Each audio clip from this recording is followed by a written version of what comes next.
Inilah yel-yel yang dinyanyikan warga desa Wadas, Purworejo di depan Gubernur Jawa Tengah Ganjar Pranowo. Warga menyanyikan yel-yel mendesak pencabutan izin penetapan lokasi atau IPL pertambangan di desa tersebut. Hal ini terlihat dari video yang diunggah oleh Gerakan Masyarakat Peduli Alam Desa Wadas. Warga Wadas meminta Ganjar menghentikan dan membatalkan rencana serta agenda penambangan andesit di desa mereka.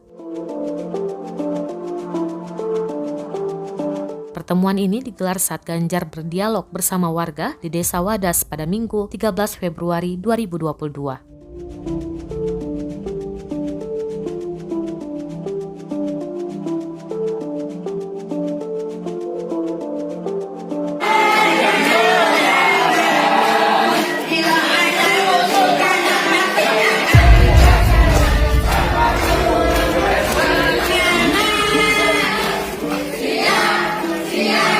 Kecil.